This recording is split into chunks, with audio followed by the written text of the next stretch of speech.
Hello. I am back with your midweek mindset, and this week it is something that comes up a lot. It came up in the 2-day workshop that I ran 2 weeks ago. Wow, it's nearly 2 weeks ago. And that is speaking to or in front of superiors. I was speaking with a client about this just today. It is one of my speaking fears. It is really common. But the challenge with this is that half the time, the perception of the people being superior to you is the problem. And most of the time, it's so much bigger than we think. It's so much bigger in our heads than it is in real life. You'll have to forgive me. I'm incredibly tired at the end of a long day, but I didn't want to go another week without doing a midweek mindset. So, what tools and tips do I have for you if speaking in front of or to superiors, and by superiors, it might be someone who is in a position of power, either at work or maybe it's for an interview. It might be someone who is in a senior role to you. It might be someone who is just older than you, right? It might be someone who's younger than you but has got more experience. We can see people as superior to us in a myriad different ways. But to help you go through this, because it is one of the most challenging situations, it is one of my most challenging situations. What can you do? So tip number 1 is this.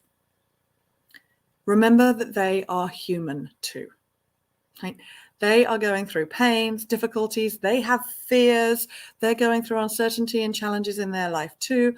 They may well have massive imposter syndrome about where they're at or who they are, or, oh my God, how did I get here? It's something that has really helped me with this is that in the last few years, sort of since my mid-40s, I have had friends become CEOs and CFOs and other C-suite O's and I's and whatever. And that is like, oh yeah, that person who I've thrown up in the street with, right, in our 20s. Oh my God, they're now a CEO of this, that, or the other. And it's remembering that those people, they are human beings. And if you'd have asked 17, 25-year-old me, maybe even 30-year-old me, although by that point I was friends with someone who was a CFO, do you believe you're going to have several friends who are going to be like C-suite people? And I'm like, no. But of course this has happened in some of my friends' careers. So remember that they are just human too. They're just people who have their quirks and their kinks and their fears and their imposter syndrome. I spoke to someone who interviews people, and they said when they're interviewing, they have to manage their nerves themselves because they know they're in such a position of responsibility. So allow yourself to remember that they might be nervous in that situation as well. Now, some people's nerves come out differently. Some people's nerves come out as aggression or anger because they're like, right, I'm going to do this. But that's not personal, it's structural. And if you've watched any of my videos before, you've heard me say that. Tip number 2 is if you've been invited into the room, then you are wanted there. If you've been invited into the room, you deserve to be there. Full stop, end of story. So, but who am I to be here? And what am I doing here? Oh gosh, look at all these people. That doesn't matter. It's about inviting yourself to be present in the room. So I invite you to allow yourself to step forward. Allow yourself to be present. And take that space in the room. They want you there. They want you to be good. They want you to share your ideas and your thoughts and your opinions. So let yourself be there and be present. My third tip is this. An innocence view is very often what is needed, because an experienced person will very often look over, miss, bypass, not notice something that someone who is new to a situation, a space, will notice. So even if you feel like, oh my goodness, all these people are so experienced, your perception, your perspective might bring exactly what is needed. I mean, I ask you to think now about something that you know that you're really good at doing. Or it might be something simple. It might be that you drive a car. You don't think about that anymore. But someone might ask a question, oh, why do these boxes, now in the UK, when I learned to drive, cars had to pass each other back to back and turn back to back. Now all the boxes make you turn nose to nose. So, someone learning to drive might ask me why that is. And I then might have to go, actually, I don't know, because it's not how I learned. Let me go and find out.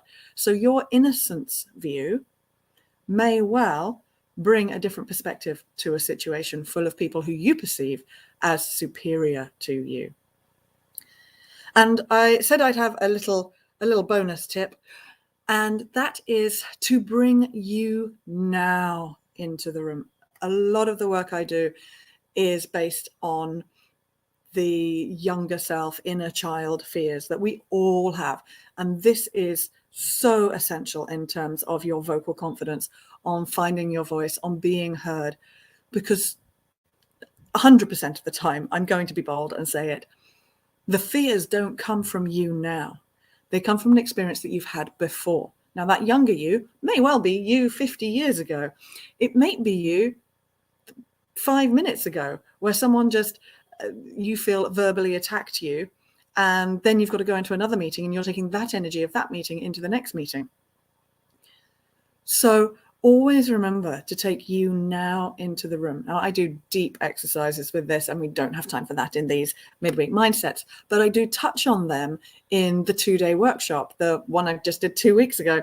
Oh my God, it was amazing. And thank you so much to the beautiful people who showed up. And the power of recognizing, oh, wait a minute, that's not me. That's 11-year-old me who the teacher shouted at.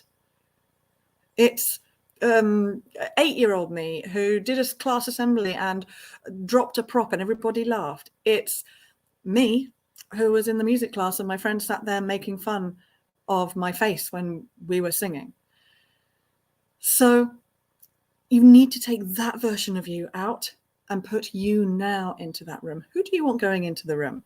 You with the experience that you do have, even if your experience is small, or you who has had the invitation to come into the room, even if you don't know why? Or do you want 8-year-old you, 15-year-old you walking into the room? So bring you now into the space. Because when we do that, who knows what opportunities might come up, because then you're not stopping yourself with your fear. Your fear is just trying to protect you, but often what it's doing is holding you back. And a great example, one that you might have heard before, is when I was with a friend who is a chair of a board of a bank, and we were just walking, having a lovely afternoon, and then we were talking about what I'm doing.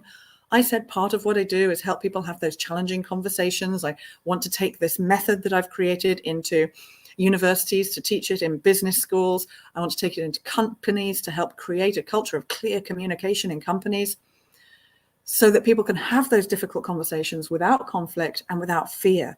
So, oh my God, maybe you can help me. I've got to have a conversation with the CEO of the bank next week. And all my inner children and my whole imposter family came to play. And I thought, oh my goodness, who am I? Right? My superior fear came in.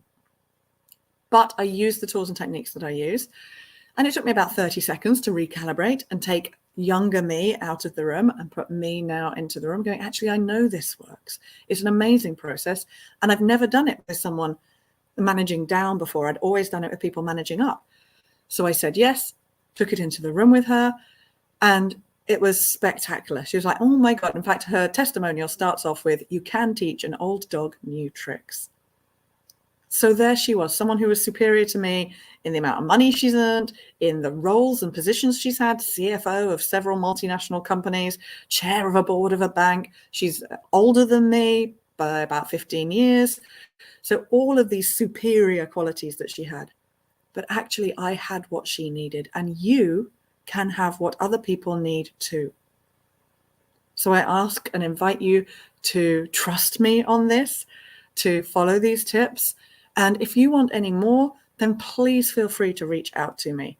If you want to feel confident and to speak with clarity and conviction, no matter the situation, then I have a whole range of tools and tips for this, from free up to, well, £15,000 if you want to work with me intensively and have me there permanently with you for a year. Right? So, come explore, ask me questions. Ask me a question in the thread below. I will answer. Or reach out and PM me if you'd rather not other people see it. But remember, your questions will always be useful to other people too. What I would love is for you to let me know, what situations have you been in the past where you felt that people were superior and actually they have helped you, or you being there has helped them. So that would be great. Take care. I will be back. Will I be back next Wednesday? I will try to be back next Wednesday with my midweek mindset, but I might be on a plane to Split. So I will try and get that done maybe when I arrive in Croatia. Okay, take care. And until then, keep hiccuping. Keep breathing and keep finding your whole voice, because when you liberate your voice, you truly liberate your life. I'll see you soon.